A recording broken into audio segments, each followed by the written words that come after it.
Mu'tazila denied there's something called ru'ya to start with. But what do they do with the word? Well, the Quran is implicit on, not explicit on this, on the ru'ya issue. Right? وجوه يومئذ ناظرة إلى ربها ناظرة. And nazar, looking towards, they say, meaning awaiting. Awaiting the punishment or the reward of its Lord. Not looking in the sense of looking. We were a bit more textual in this, so we said we're just going to keep the word, we're not going to translate the meaning. And that's probably right. But the Shia, the Khawarij, and the Mu'tazila are all, they don't acknowledge something called the ru'ya, the seeing. Absolutely not. They say it's awaiting the reward of the Lord rather than looking towards, meaning actually looking, or the seeing. And even then, that's why we went and said, the seeing is not something that's actually looking in the sense of a direction, place, image, etc., etc. What it is, we don't know. Allah knows. We just don't know the meaning of the word the seeing here. And that's, other than it's just the seeing, and that's it. Wallahu alam. So we don't deny it, but we don't interpret it.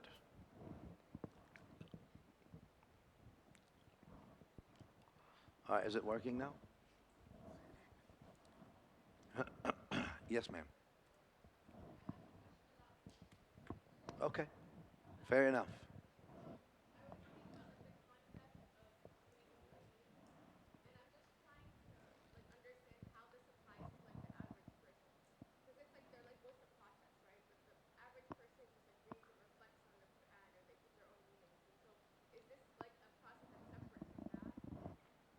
It is an academic process, sure. And not a person who's not knowledgeable, any person, in my view, who reads the Quran, there's a dimension in the Quran and the Sunnah that's accessible to all. And that dimension that's accessible to all with sound intellect, granted they have sound intellect, that's accessible to all, is sufficient for salvation and safety. But there's a dimension in the Quran that's only accessible with knowledge. لَعَلِمَهُ الَّذِينَ يَسْتَنْبِطُونَهُ مِنْهُمْ. And that's why Allah Ta'ala commanded us to, by saying, فَاسْأَلُوا أَهْلَ الذِّكْرِ إِن كُنْتُمْ لَا تَعْلَمُونَ. If you don't know, you need to acquire knowledge by asking the people of knowledge. All right. So if I don't know, what do I need to do? Ask the people of knowledge.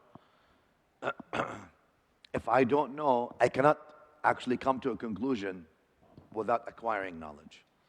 And in general, the masses read the book. The problem is that in the translations, not in the Arabic wording. The Arabic wording is great. The translations are interpretations. So the people who are just subject to only reading the translation of the Quran, what it is they're reading is a subjective interpretation of the Quran. Subjective. Because he chose one out of 7 different meanings. So I'm at the mercy of the translator, and that's the unfortunate thing for those who don't look. And so some students said, Shaykh, should I get 5, 6 translations? I don't know. The best maybe is to get, if the word is mutashabih, get a scholar in linguistics at least to tell you the meaning, of the possible meanings of them, and then try to see which one negates the Quran, to eliminate it and leave the rest and say Allah knows best. Is it working now? MashaAllah. Can you see? Yeah? Everybody can see? Okay. Friday movie night tonight.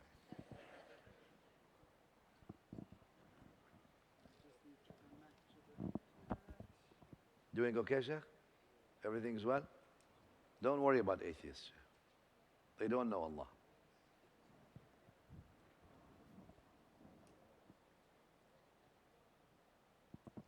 Okay, where's now my computer? So I can at least... February.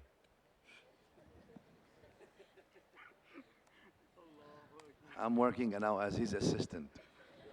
It was supposed to be the other way around. Yallah, Shaykh, Bismillah. Give me my thing. No need to refresh. Just open my, yeah, that for me.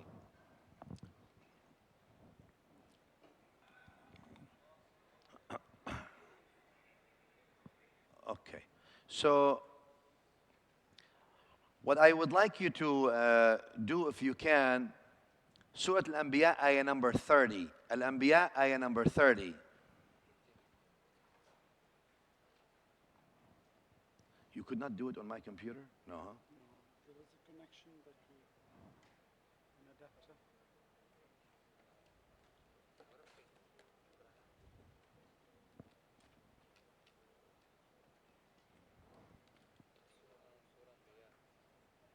Ayah number 30.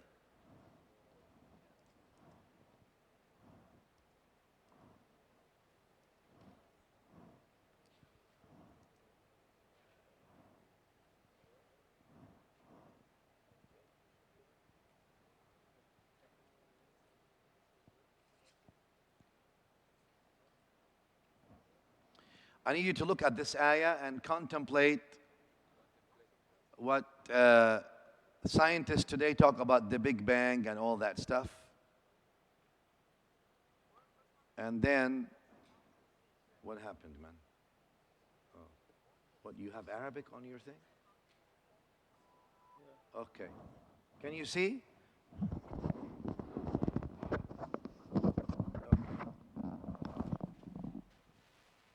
So, I'm going to give you a crash course in philosophy.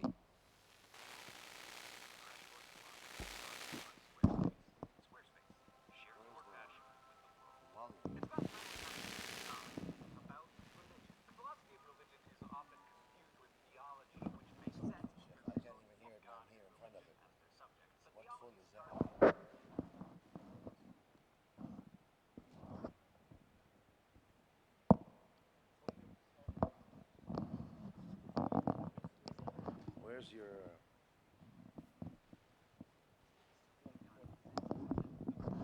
Where's your microphone here? No, where's the speaker here? Oh no, no idea. Not my computer.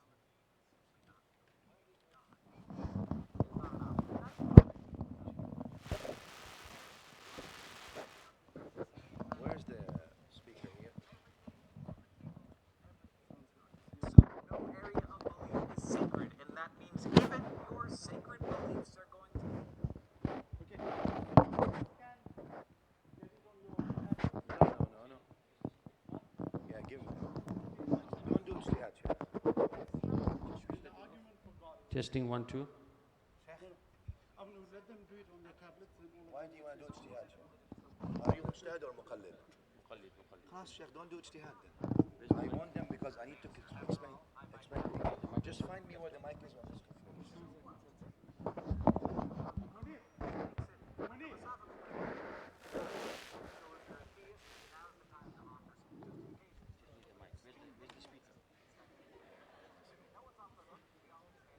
This thing is full blast.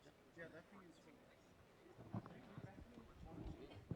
Where's the speaker on the laptop? For the mic here. The speaker on your laptop. I can speak the mic.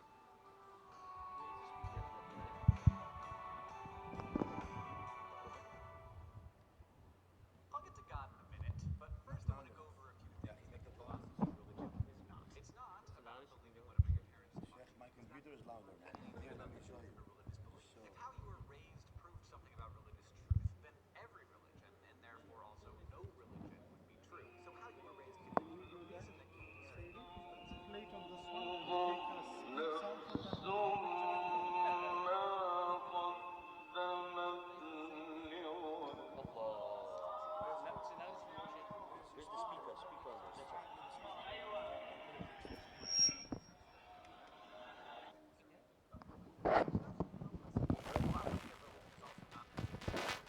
or religious sociology or psychological understanding of our reasons for religious belief. Those are all wonderful things that you can and should study, but they are not what we're studying here. What we are doing is considering whether we can offer arguments in support of belief in God's existence. Shaykh, can you let me worry about it? Since you don't want to go sit next to me over here. Good. Give me that.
Crash Course Philosophy is brought to you by Squarespace. Squarespace, share your passion with the world.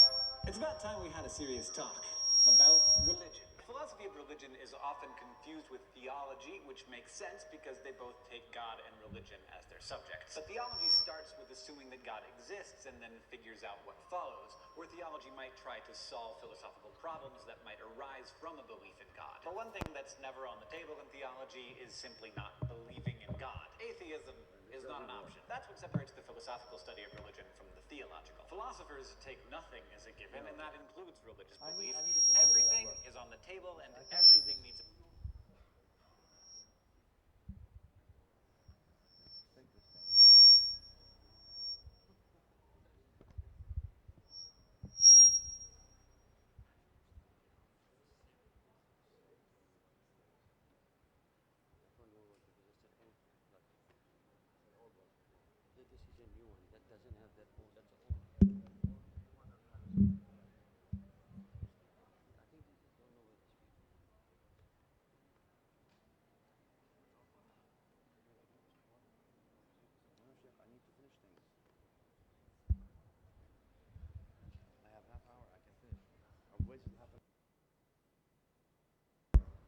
Okay, just a quick one. Because of while they're working the logistics, we just need to get our timing right. As you know that on Fridays we have Jummah. This is the masjid. So when at 12 o'clock when we conclude, we will need all the brothers, all of you, that means each and every one of you, to please assist with clearing out the tables and the chairs immediately, please, if you don't mind.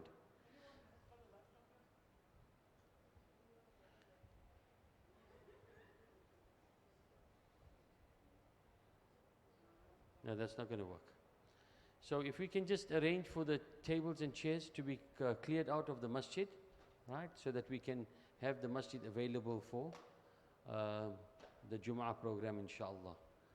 So if that can be done immediately and just clear up so that we can hand over the masjid to the musallis in a clean state.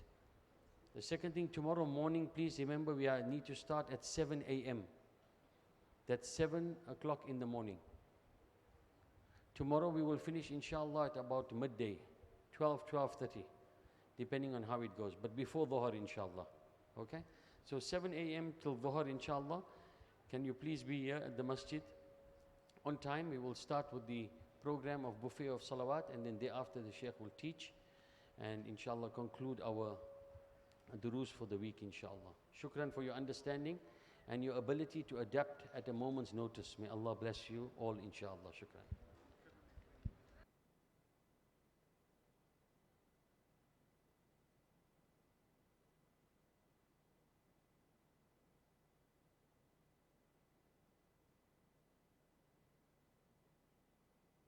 Okay, questions. Why don't you just go with questions until they figure out this highly sensitive technical issue?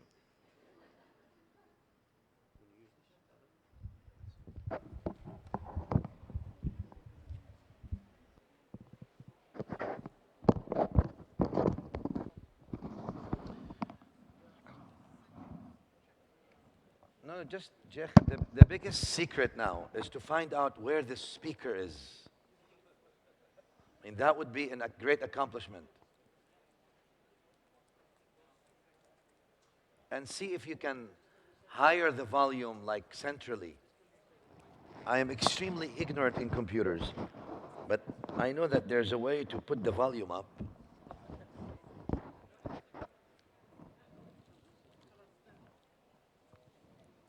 You put the volume up now? Allahu Akbar. Subhanallah. There is a miracle and karama already.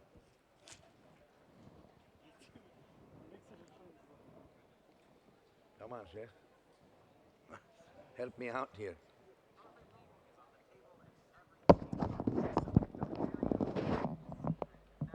Where's the speaker? Sacred beliefs are going to need to be examined and evidence will need to be given. Some people say that religion is the one area where you don't need arguments. Okay.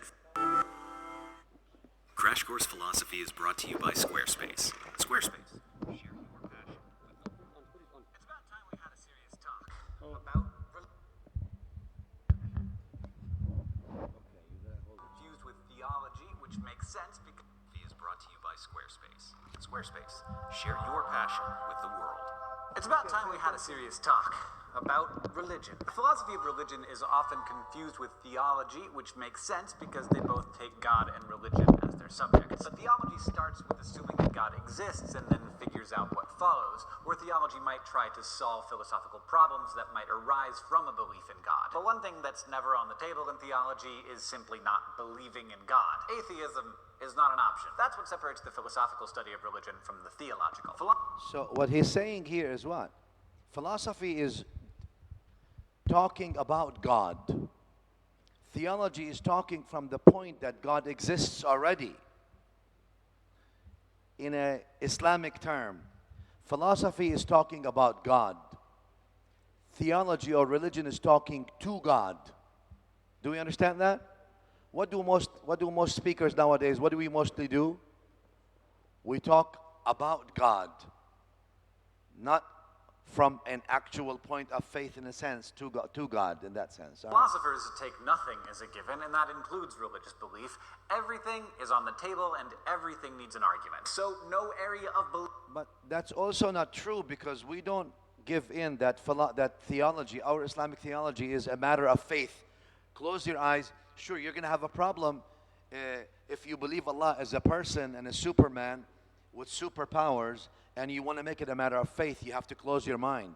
We don't give in that our theology is a matter of also just a matter of faith. Belief is sacred, and that means even your sacred beliefs are going to need to be examined and evidence will need to be given. Some people say that religion is the one area where you don't need arguments, that faith alone is enough. But philosophers don't take faith for an answer. After all, I might have faith that the moon is made of green cheese. So what? Faith is definitionally unprovable, which makes it, from a philosophical perspective, not valuable. So if And that's also not true because when we're talking about our faith, we're speaking why Allah is the only one worthy of worship from a philosophical way, not only from a theological way.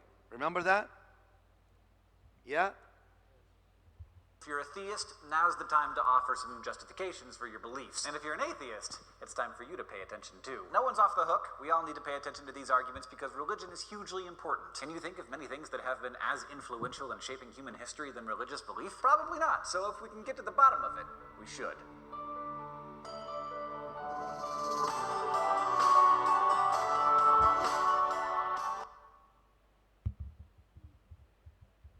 I'll get to God in a minute, but first I want to go over a few things that the philosophy of religion is not. It's not about believing whatever your parents taught you, because that doesn't prove anything about the truth of a religious belief. If how you were raised proved something about religious truth, then every religion, and therefore also no religion, would be true. So how you were raised can give you a reason that you hold a certain belief, but it says nothing whatsoever about its truth. Philosophy of religion is also not the study of the Bible, because you can't use what's written in a book to prove the truth of the book. You need outside evidence. There's also a whole area of scholarship devoted to understanding the Bible by considering the time and place in which it was written, and such study can be very helpful in understanding certain things about religion. But it doesn't help us here. Philosophy of religion is also not religious anthropology or religious sociology or psychological understanding of our reasons for religious belief. Those are all wonderful things that you can and should study, but they are not what we're studying here. What we are doing is considering whether we can offer arguments in support of belief in God's existence. And a long time ago, there was a man who argued that God's existence is provable, 11th century French monk Anselm of Canterbury. He offered a deductive argument for the existence of God based on what he understood to be the nature of God's being, or the definition of God. Because the study of being is called ontology, his argument and others like it are called ontological arguments. Now, what do you think God is like? Long, flowing white beard, robe. Do we see what we're saying here? This is what God is. This is depiction of God. Na'udhu billah. All right. To match. Nice guy, hard Sorry to about reach that. on the phone. I can't control that. Both take God and religion as their simple things that you can weird possible thing we can imagine. The best thing. Just try to think of the coolest, awesomest, most amazing and wonderful thing you can imagine, and whatever you're thinking of, Anselm said that God is better. He's just the best. In Anselm's words, God... Look at what he said, Anselm. Now, he's a Christian philosopher. He's saying whatever you can think of God is the best, or God is that which no greater can be conceived. All right. The whole issue of conceiving is a problem, Islamically speaking. Do we understand each other? It's not conceiving the greatest thing possible. What did Imam Tahawi say? Conceptions, no imaginations can conceive him. No understandings can comprehend him. Do we understand each other here? It's not the greatest thing you can conceive. God is that than which no greater can be conceived. So what does that mean? Well, it means that God must exist, according to Anselm. After all, he pointed out there To us, God cannot be conceived. Period. You only know him through his names. Right, Shaykh? There we go now. are just two ways in which something can exist. Something can exist only in our minds and be strictly imaginary, like Santa or unicorns, or it can exist in our minds but also in reality, like pizza and horses, something that we can imagine but that's also real. Anselm pointed out, and he does appear to be right about this, that any good thing would be better if it existed in reality as well as in our minds. I mean, unicorns, they're pretty great. So notice what he's saying. The best would be if something exists in reality, meaning in physics, and also in our imagination. And to us Muslim, the Creator is the subject to neither. Do we understand each other? There's a difference here. The Creator is subject to neither. Neither existing in the world of physics, nor existing in the world of our imagination. Because both of them are planes of creation. All right. But wouldn't they be better if they were real? Or the perfect romantic partner? Smart, funny, hot, likes the same movies and games that you do, pretty rich, would be pretty nice in your mind, but even better if they actually existed. Well, Anselm thought so too. And from there, he believed he could prove God's existence. Because if we define God as the greatest thing that we can conjure up in our minds, the only thing that could... Notice what he says. If you define God, now who's defining who? Creation is defining defining. Let me ask you this. Defining means limiting. And not just that, as the greatest thing. Is the greatest thing in your mind consistent always, or your mind can actually expand and greatest can be less greater and eventually etc. And not on that, which we can conjure up. Islam tells you Allahu al-Wahid, al-Ahad, al-Samad, lam yalid, lam yulad, lam yakun lahu kufuwan ahad. Do we understand each other here? All right. Could possibly be greater than him would be a real version. And since we're already imagining the greatest thing possible, there can't be anything better. Therefore, God has to exist both in imagination and in reality. Anselm was sure that what he means by reality is the reality of physics, which is not really reality to us, because physics is all created, and it's a contingent existence, not necessary. Had done it, deductively proven God's existence in a way that was immune to error. Here it is one more time, laid out as a philosophical argument. God is the greatest thing we can think of. Things can exist only in our imagination. And again, notice, the greatest thing you can think of, that's a problem. If you think it's encompassing. Or they can also exist in reality. Things that exist in reality are always better than things that exist only in our imaginations. If God existed only in our imaginations, he wouldn't be the greatest thing that we can think of, because God in reality would be better. Therefore, God must exist in reality. Anselm thought this was a tidy little argument, but one of his contemporaries, a fellow French monk named Guanolo, wasn't satisfied. He suggested that we could run the same line of reasoning to prove the existence of literally anything we can imagine. He came up with an argument with the exact same formal structure as Anselm's to prove that a mythical lost island exists. He proposed the best island I can imagine is one where I can swim and relax on a tropical beach and ski down snow-covered mountains all in one afternoon. I can imagine it, so it must exist. Otherwise, it wouldn't be the best island. There would be one better, and that one would have to be real. And notice what he's making the best is, if I can imagine, and again, we understand that our imagination, no matter what, do not conceive the Creator. Basically, Guanolo said, you could make the same kind of argument to prove the existence of whatever you most wanted, but it wouldn't make it real. Anselm responded to Guanolo's criticism by saying that he'd missed the point, that the argument only works for necessary beings, of which there is only one. God. Folks, what we have right here is a classic example of the fallacy known as begging the question. A fallacy is a flaw in reasoning, something that weakens or destroys an argument, and when you beg the question, you assume the very thing you're trying to prove with your argument. By adding this idea of a necessary being to his definition of God, Anselm makes God's existence a part of the definition of God. A necessary being is one that must exist, so Anselm's response assumed the very point of contention to be true, that God exists. Other philosophers since Anselm have tried to save his argument by tweaking it in various ways, and dissenters have continued trying to deflate them. One of the most famous objections came hundreds of years after Anselm's time from the 18th century German philosopher Immanuel Kant. Kant offered the point that, as he put it, existence is not a predicate. A predicate is just something that's said of another object, and Kant thought Anselm's mistake was in thinking that existence is something that can be predicated upon a thing or used as a defining characteristic. For example, if a triangle exists, it necessarily has three sides, but it could be that no triangle exists at all because the idea of existence isn't part of how we define a triangle. Likewise, Kant would say, if God exists, then he must be the greatest being that we can imagine, but that does not mean that he does exist. Predicates add to the essence of their subjects, Kant explained, but they can't be used to prove their existence. British philosopher John Wisdom came up with a thought exercise that sounds a lot like a debate over an ontological argument. It's called the So when he says that if God exists, he must be the greatest thing we can imagine, obviously that's also we have a problem with, because if God exists and to us he does exist, then he's the greatest thing and our imaginations cannot conceive him. And then that doesn't prove that God exists in and of itself, yeah. But how can you explain a make without a maker? A creation without a creator? All right, so parable of the invisible gardener, which brings us to this week's Flash Philosophy. Let's go to the thought bubble. Person A and Person B return to a garden after a long absence and notice that a few of its plants are still thriving. Person A says a gardener must have been tending the garden while they were gone. Person B doubts this is true, so they agree to wait and see if a gardener shows up. After some time passes, they see no one, so Person A says the gardener must be invisible. So they put up traps and bring in bloodhounds to catch him. When no one is found, Person A says the gardener must be intangible as well as unsmellable, to which B replies, what's the difference between an invisible, intangible, unsmellable, entirely undetectable gardener and no gardener at all? Thanks, Thought Bubble. Can you guess who A and B are really talking about? To give you a sense of how long this back and forth has been going on. Do you see how flawed this argument is?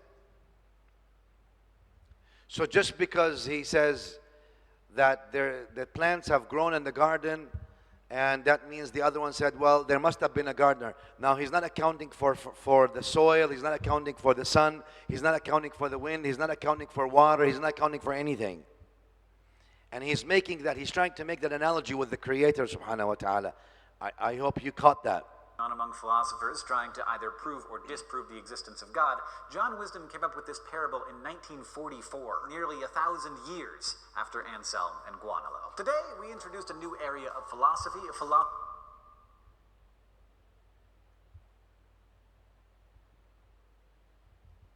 All right. So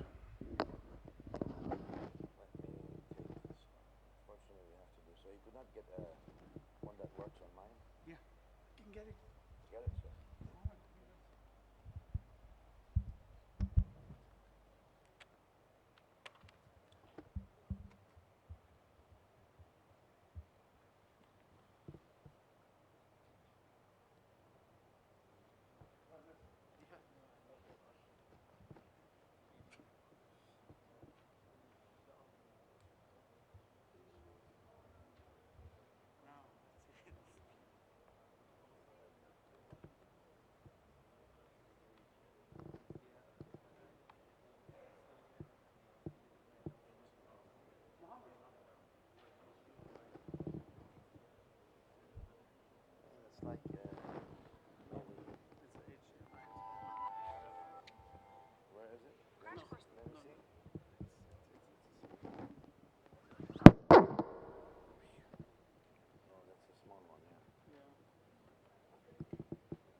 project management tool called Monday.com. This is what it looks like, and this is what it feels like. Crash Course Philosophy is brought to you by Squarespace. Squarespace, share your passion with the world. Nothing gets people talking like proving the existence of God. Just look at the comments on our last video. And that is what Anselm of Canterbury did. He claimed in the 11th century to have come up with a deductive proof of God's existence through what we now know as the Ontological Argument. And if there was such a thing as a social network of medieval Christian philosophers back then, it was positively abuzz with the news for a long time. Because almost 200 years later, Italian theologian and philosopher Thomas Aquinas encountered Anselm. I think you should just go home. Because it's going to be busy, so... And I need you to focus, because these things are very important. I need you to understand their philosophical approach of our Christian and Jewish brothers and sisters in humanity, and how they try to prove and talk about God versus our views. So those are very important. So why don't you just go home, and tomorrow we'll start. Bismillah ar-Rahman ar-Rahim. Before you go and pack up, guys, ladies, if you can just make sure the carpets are cleaned. The guys, if you can help pack up the tables quickly. The chairs need to go to the back for the musallis, the elderly musallis. Can we all just work together quickly? We probably got 5 or 10 minutes to set it up. Bismillah.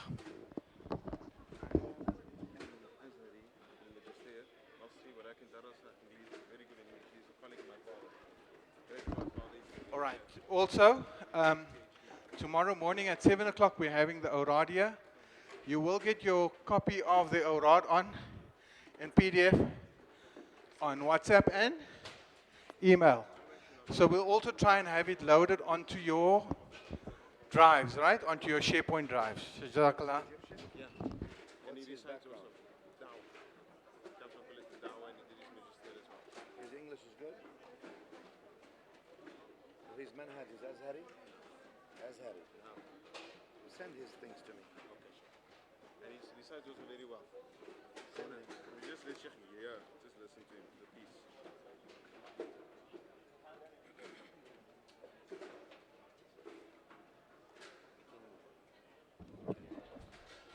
Please don't forget, tomorrow morning 7 a.m. Tomorrow morning 7 a.m. Please come. The awrad will take place, the dhikr will take place in the main masjid, and then the classes will continue thereafter. Shukran, salaam alaikum.